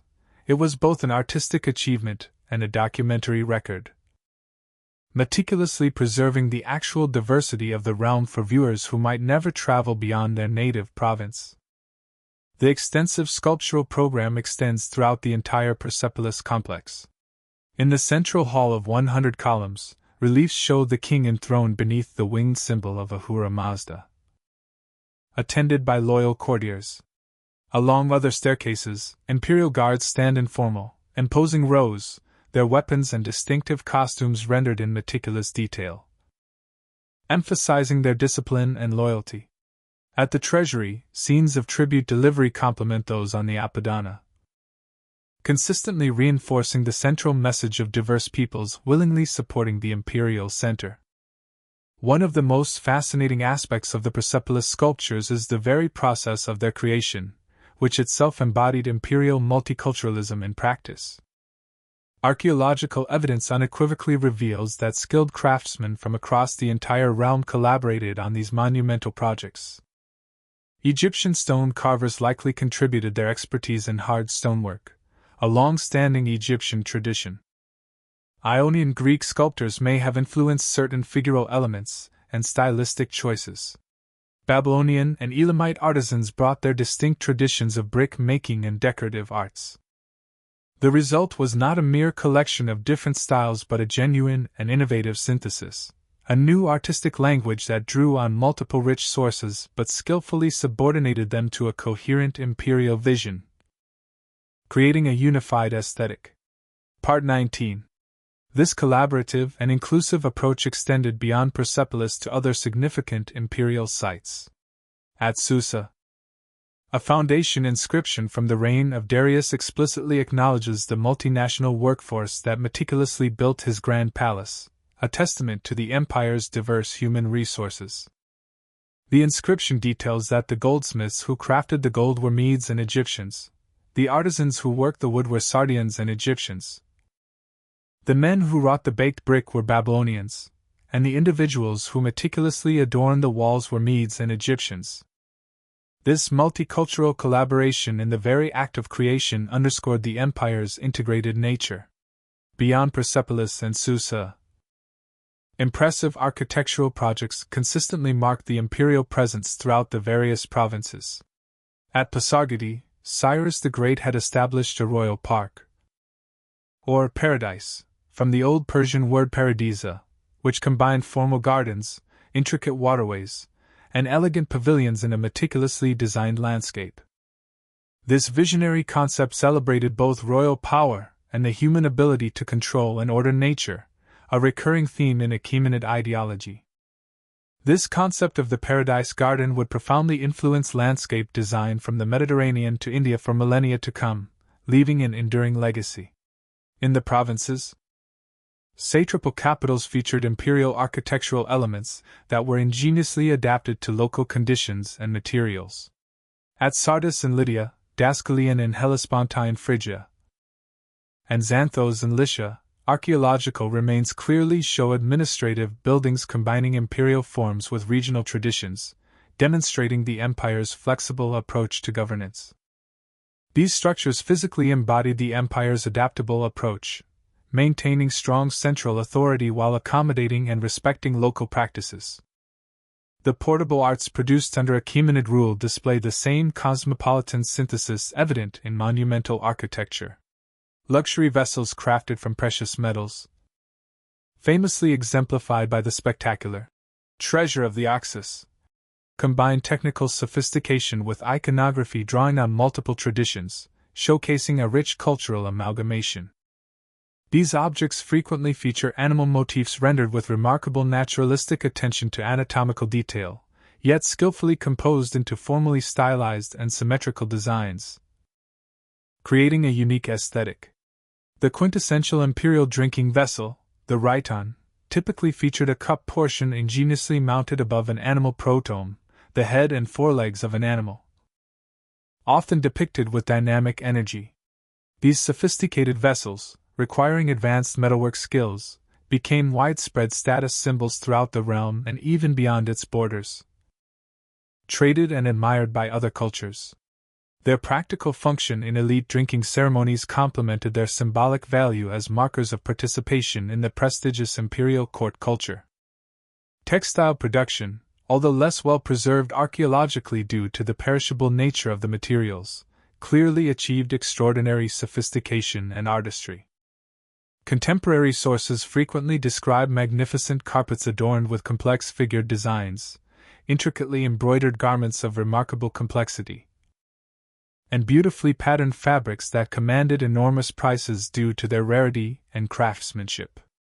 The famous Alexander mosaic, though dating from a later period, likely depicts actual imperial textiles in its representation of royal garments, showing complex patterns and figures meticulously woven or embroidered into luxurious fabrics. Jewelry and personal adornments reached extraordinary levels of refinement under imperial patronage. Gold necklaces with intricate granulation, bracelets terminating in exquisite animal heads, and elaborate earrings with cloisonné inlay all displayed technical mastery combined with distinctive imperial aesthetics. The craft traditions that produced these luxury goods blended techniques from across the realm, with Egyptian stone-cutting methods appearing alongside Lydian granulation and Central Asian animal motifs, creating a truly hybrid style. Glyptic art, specifically carved seals and cylinder seals, played a crucial role in imperial administration while simultaneously developing a distinctive artistic tradition. Official seals combined imperial iconography with practical administrative functionality. The famous royal hero motif, showing a crowned figure subduing wild animals or monsters, appeared on imperial seals throughout the realm, visually reinforcing royal authority on documents wherever they circulated. Part 20. The Imperial Coinage. First initiated by Darius the Great, the son of Hystaspes, represents another crucial artistic medium with significant practical functions. The golden daric and silver siglos presented a consistent and recognizable imperial image, the great king depicted as an archer or spearman. An image that was instantly recognizable throughout the realm. These coins maintained remarkable consistency in weight, purity, and design over centuries, greatly facilitating commerce while constantly reinforcing the sovereign's image and authority across vast territories. For elite consumption, fine tableware crafted from precious metals created a shared aesthetic for dining and drinking ceremonies that spanned the empire, from the Aegean Sea to the Indus River. The Achaemenid lobe bowl, with its distinctive profile and often featuring elegant rosette designs in the center, became particularly widespread and iconic. Similar forms appeared in a range of materials, including precious metals for the highest elites, finely worked stone for provincial administrators, and ceramic imitations for those of more modest means, demonstrating a diffusion of imperial style throughout society. Even practical objects received careful aesthetic attention. A fragmentary brick water pipe discovered at Persepolis astonishingly bears a trilingual inscription identifying it as the work of the great king himself. A remarkably intimate connection between the sovereign and the most utilitarian aspects of imperial infrastructure. This profound attention to quality and beauty, even in everyday objects, reflected a worldview in which order, refinement, and harmony were believed to extend from the cosmic realm down to the smallest details of daily life, mirroring the imperial ideal. The empire's artistic influence extended far beyond its political boundaries. East Greek artisans, for instance, adopted imperial motifs and techniques, creating a hybrid style sometimes referred to as Greco-Persian, that flourished in western Anatolia. Scythian gold treasures unearthed from the steppes north of the Black Sea show clear imperial influence in their craftsmanship and iconography. Even in Athens, despite political hostility to the empire, certain architectural and decorative elements betray a discernible Eastern influence, suggesting a cross-cultural exchange that transcended political rivalries. Imperial aesthetics particularly emphasized orderly arrangement, balance, and the harmonious integration of diverse elements.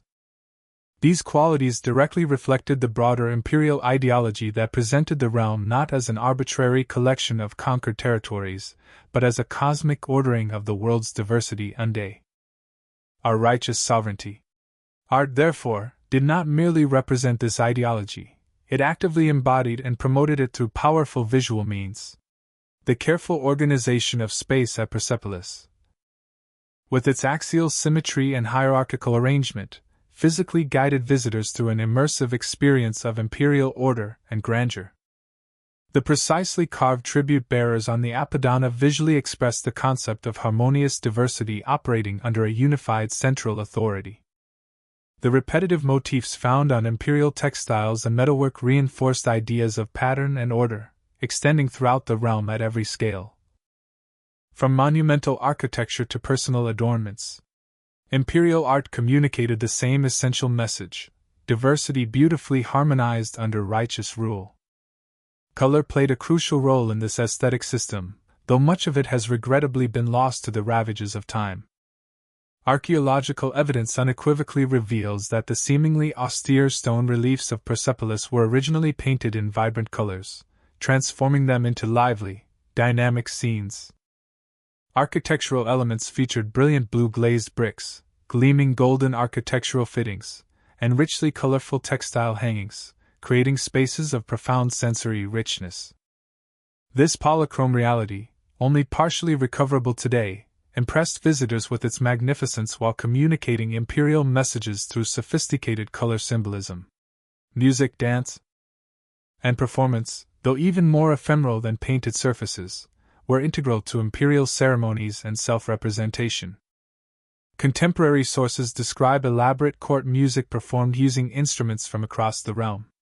The Persepolis reliefs even show musicians accompanying ceremonial processions, indicating their formal role. These performing arts, like the visual arts, likely combined elements from diverse traditions into a distinctive imperial synthesis, contributing to a rich multicultural courtly experience. Part 21. The empire's artistic achievements did not simply vanish with its political fall. Alexander the Great and his Hellenistic successors consciously adopted many Achaemenid visual traditions, particularly in royal portraiture and the elaborate court ceremonial practices, recognizing their efficacy in projecting power. The Parthians and Sasanians, later powerful dynasties ruling much of the same territory, deliberately revived and adapted specific imperial artistic motifs as part of their claim to legitimate succession, emphasizing continuity with the glorious past. Even the Islamic artistic traditions that eventually flourished across these regions preserved certain Achaemenid elements, particularly in palace design, formal garden layouts, and various decorative motifs, demonstrating a lasting influence. Most remarkably, the artistic vision developed under imperial patronage established enduring principles that would profoundly influence courtly arts across Eurasia for millennia. The groundbreaking concept of depicting diverse peoples peacefully united under a single authority would reappear in Byzantine, Islamic, and even Chinese imperial art, showcasing its universal appeal.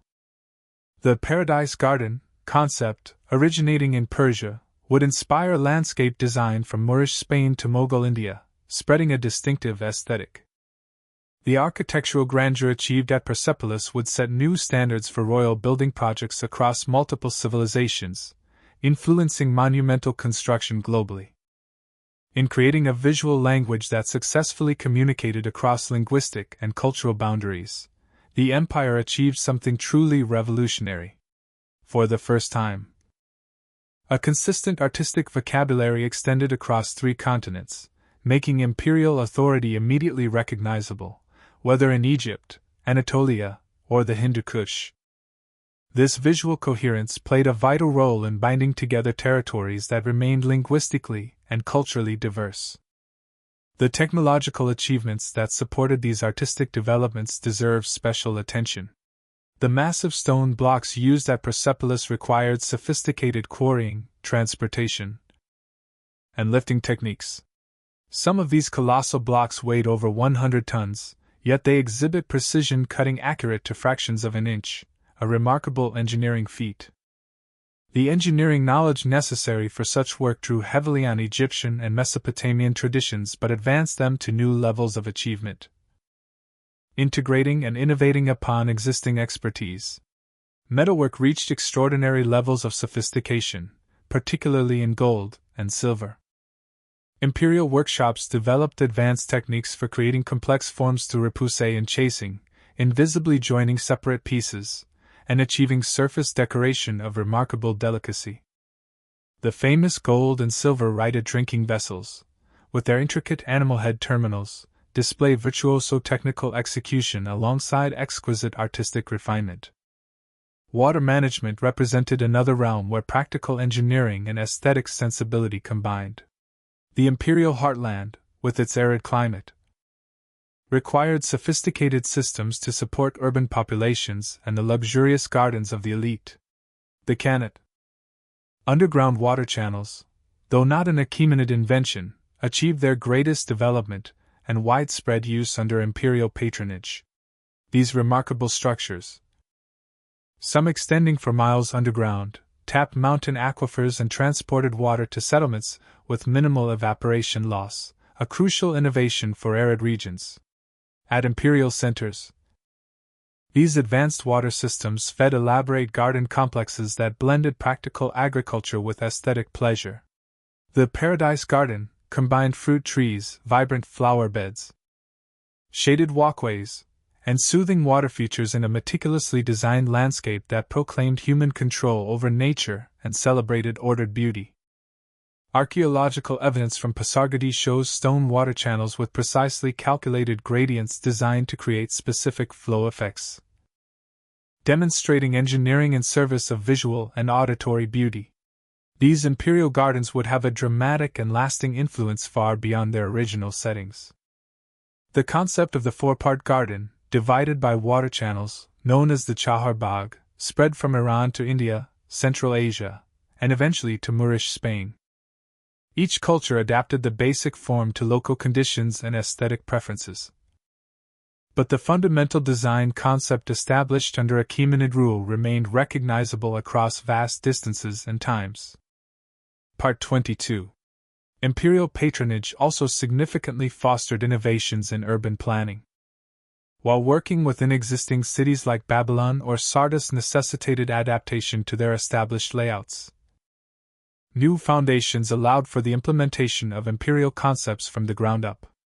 Archaeological evidence from various satrapal centers reveals planned urban spaces with rational grid layouts, sophisticated drainage systems, and hierarchically arranged public buildings, all embodying imperial values of order and rational organization. The extensive road networks that connected these urban centers represented another powerful blend of practical engineering and imperial ideology.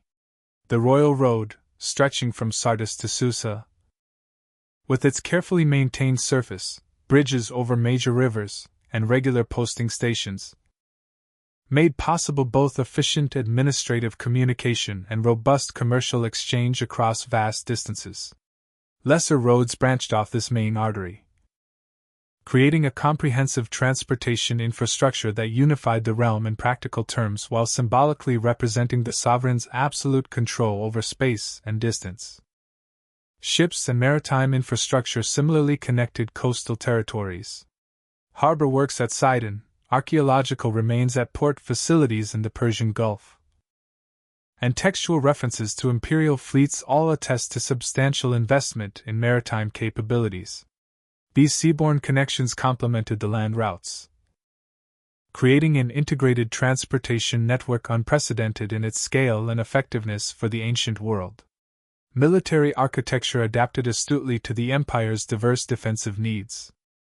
Border fortresses guarded key mountain passes and river crossings, serving as critical defensive strongpoints. Garrison towns housed troops in strategically important locations, providing bases for rapid deployment. Provincial capitals featured defensive works that skillfully combined local building techniques with imperial military requirements.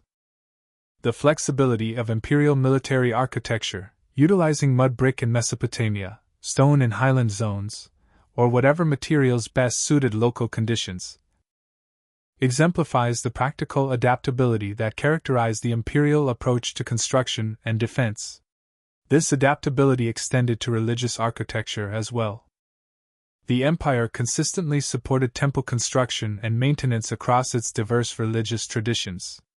In Egypt, several Achaemenid rulers added to ancient temple complexes, meticulously adhering to Egyptian architectural conventions, demonstrating respect for local customs.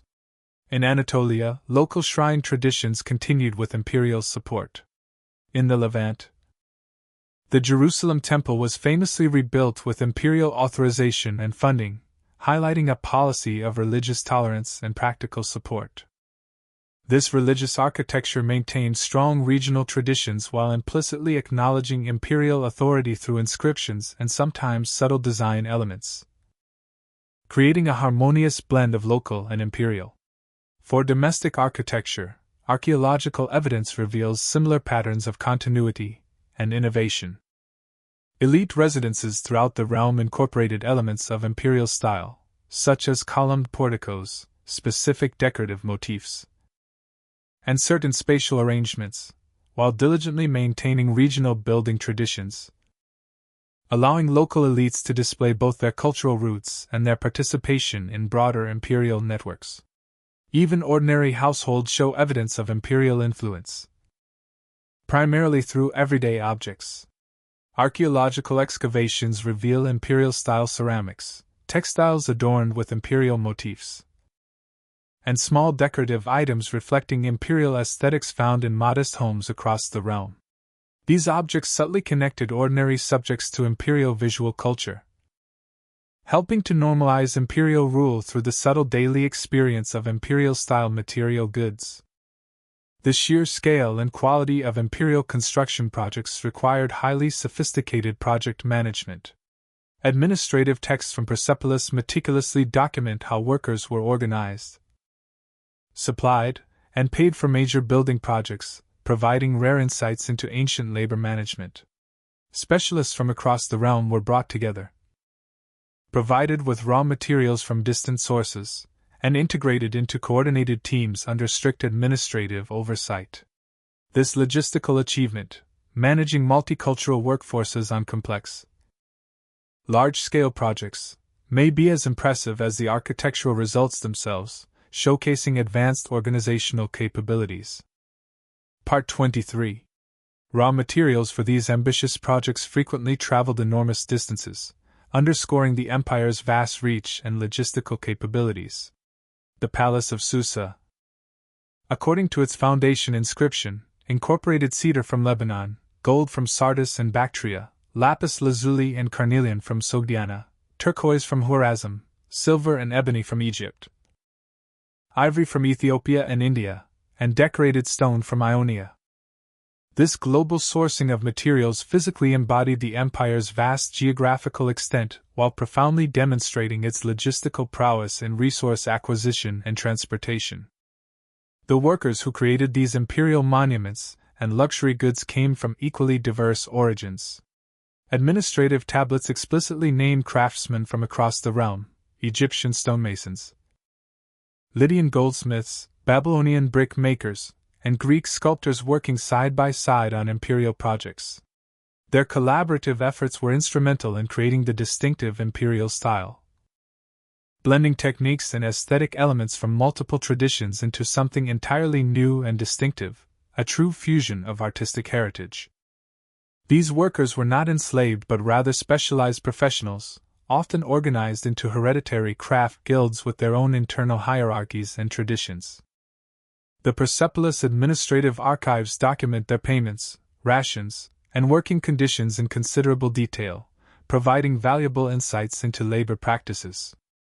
Skilled artisans received compensation commensurate with their expertise, and particularly accomplished masters might receive special recognition and substantial rewards directly from the sovereign himself, highlighting the value placed on craftsmanship. The meticulous management of these diverse workforces required significant administrative sophistication and cultural flexibility. Instructions and intricate designs needed to be communicated effectively across language barriers. Technical terminology from different craft traditions had to be reconciled and integrated. Work rhythms and practices from diverse cultural backgrounds needed thoughtful accommodation to ensure productivity. The successful creation of stylistically coherent monuments and objects across these numerous barriers represents a remarkable achievement in cross-cultural management and collaboration, a testament to the empire's organizational capacity. The imperial artistic program served crucial practical political purposes while simultaneously achieving exceptional aesthetic excellence. By creating a distinctive visual language that was instantly recognizable as imperial, it helped establish legitimacy across diverse territories by incorporating elements from multiple traditions, making the empire feel familiar to its myriad subjects. It also acknowledged and profoundly respected the cultural heritage of various subject peoples by depicting imperial ideology in visual terms that were accessible across language barriers, fostering a sense of inclusion rather than cultural annihilation. Moreover, it effectively communicated important political messages to populations who might never read an official inscription or proclamation, reaching them through the pervasive visual landscape. Perhaps most importantly, imperial art and architecture created physical spaces and objects that powerfully embodied the empire's fundamental proposition that diverse peoples could maintain their distinct identities while actively participating in a greater, unified whole under righteous sovereignty. The ordered diversity of tribute bearers on the Apadana, the harmonious integration of architectural elements from different traditions, and the balanced composition of imperial art at every scale all reinforce this central imperial ideology through visual means, making it tangible and pervasive. Color played a crucial role in this aesthetic system, though much of its vibrancy has been lost to time. Archaeological evidence reveals that the seemingly austere stone reliefs of Persepolis were originally painted in vibrant colors, adding a dynamic dimension to their appearance. Architectural elements featured brilliant blue glazed bricks, gleaming golden architectural fittings, and richly colorful textile hangings. This polychrome reality, only partially recoverable today, created spaces of profound sensory richness that deeply impressed visitors with their magnificence while communicating imperial messages through sophisticated color symbolism, imbuing the structures with layers of meaning. Part 24. Music, dance, and performance, though even more ephemeral than painted surfaces, were deeply integral to imperial ceremonies and served as powerful forms of self-representation. Contemporary sources describe elaborate court music featuring instruments from across the realm, showcasing the empire's cultural diversity. The Persepolis reliefs themselves depict musicians accompanying ceremonial processions, indicating their formal role in imperial pageantry. These performing arts, much like the visual arts, likely combined elements from diverse traditions into a distinctive imperial synthesis, contributing to the cosmopolitan nature of the Achaemenid court. The empire's artistic achievements did not simply cease with its political downfall. Alexander the Great and his Hellenistic successors consciously adopted many Achaemenid visual traditions, particularly in royal portraiture and court ceremonial, recognizing their effectiveness in projecting power and legitimacy. The Parthians and Sasanians, later powerful dynasties that ruled much of the same territory, deliberately revived and adapted specific imperial motifs as part of their claim to legitimate succession, demonstrating a strong awareness of and desire to connect with the earlier Achaemenid glory. Even the Islamic artistic traditions that eventually flourished across these regions preserved certain Achaemenid elements, particularly in palace design, garden layouts, and various decorative motifs, showing an enduring legacy that transcended religious and dynastic changes. Most remarkably, the artistic vision developed under imperial patronage established enduring principles that would profoundly influence courtly arts across Eurasia for millennia. The concept of depicting diverse peoples united under a single authority would reappear in Byzantine, Islamic, and even Chinese imperial art, illustrating the universal appeal of this integrative visual strategy. The Paradise Garden concept would inspire landscape design from Moorish Spain to Mughal India, spreading a Persian aesthetic far and wide. The architectural grandeur achieved at Persepolis would set new standards for royal building projects across multiple civilizations, influencing monumental construction for centuries.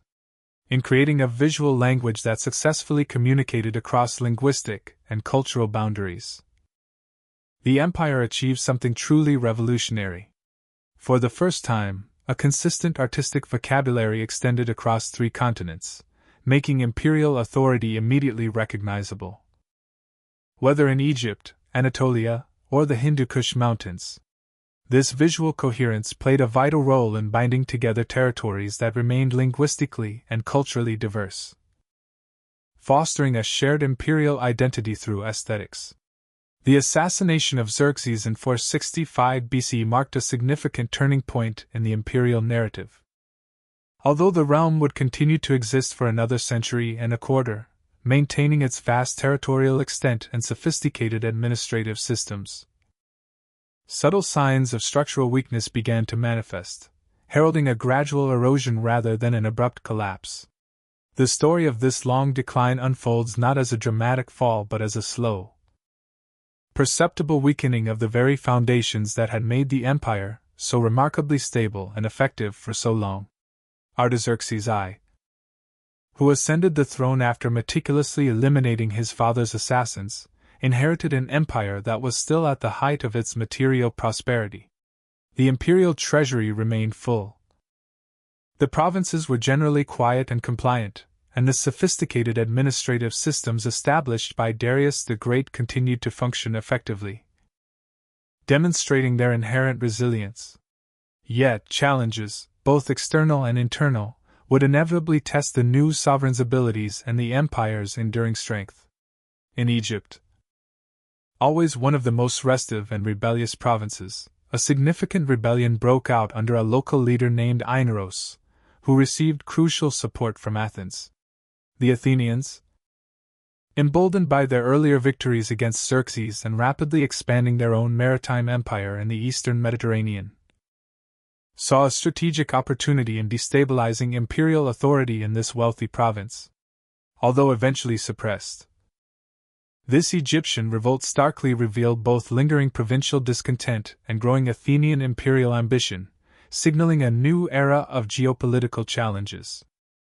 Part 25. Artaxerxes I responded to these emerging challenges with a sophisticated and pragmatic diplomatic strategy. Rather than launching another costly and direct military assault on mainland Greece, he cleverly employed gold as his primary weapon. Financial support flowed generously to Sparta and other Greek states opposed to Athenian dominance, skillfully exploiting existing divisions within the Greek world. This shrewd policy of playing Greek cities against each other would continue under subsequent monarchs, proving far more cost-effective than direct military confrontation and often achieving imperial objectives through indirect means. The Peace of Callias, negotiated around 449 BC, formalized relations between Athens and the empire. Although details remain disputed by historians, this agreement apparently established mutual spheres of influence, with Athens recognizing imperial authority in Anatolia while the great king acknowledged Athenian dominance in the Aegean Sea. This pragmatic accommodation demonstrated the empire's diplomatic flexibility and its focus on essential strategic interests rather than pursuing a costly vendetta. Domestically, Artaxerxes I faced the perennial challenge of maintaining strong central control over powerful satraps in distant provinces. These governors, often drawn from the highest nobility and commanding substantial resources, constantly tested the boundaries of their authority, seeking greater autonomy.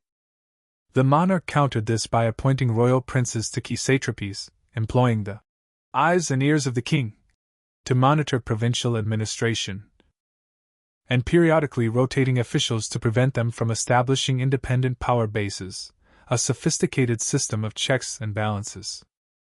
Court life during this period grew increasingly complex and ceremonial. Access to the sovereign became more restricted, with elaborate protocols governing who could approach the throne and under what circumstances, enhancing the mystique of kingship. The royal harem expanded significantly in size and political influence, with queens, queen mothers, and concubines often playing pivotal roles in succession politics and appointments, creating an intricate web of power within the palace. Eunuch chamberlains controlled direct access to the monarch, accumulating substantial behind-the-scenes power. This increasing isolation of the sovereign from direct contact with ordinary subjects reflected both practical security concerns and evolving concepts of royal majesty. However, it also created governance challenges, as the monarch became more dependent on officials and family members who might pursue their own agendas. And information reaching the throne was increasingly filtered through multiple intermediaries, sometimes distorting the true picture of provincial realities. When Artaxerxes I died in 424 BC after a lengthy 41-year reign, a brief but intense succession struggle ensued. Xerxes II held the throne for just 45 days before being assassinated by his half-brother Sogdianus, who himself ruled for only 6 months before being overthrown by another half-brother who took the throne as Darius II. This unstable transition suggested weakening mechanisms for orderly succession. However, once established, Darius II successfully maintained his position for 19 years. The reign of Darius II witnessed further involvement in Greek affairs through the Peloponnesian War between Athens and Sparta. Imperial policy firmly supported Sparta, providing crucial financial resources that eventually helped fund the Spartan fleet that decisively defeated Athens in 405 BC. This outcome strategically served imperial interests by eliminating Athens as a naval power, which had previously supported revolts in Egypt and elsewhere, thereby neutralizing a persistent threat. Internally, this period saw growing power among the satraps, who increasingly operated with significant autonomy. In western Anatolia, the satrap Tissaphernes and his rival Pharnabazus pursued semi-independent policies, sometimes cooperating with the central government, and sometimes acting entirely on their own initiative. The monarch's ability to fully control these powerful officials appeared to be diminishing, though the fundamental structures of imperial governance largely remained intact.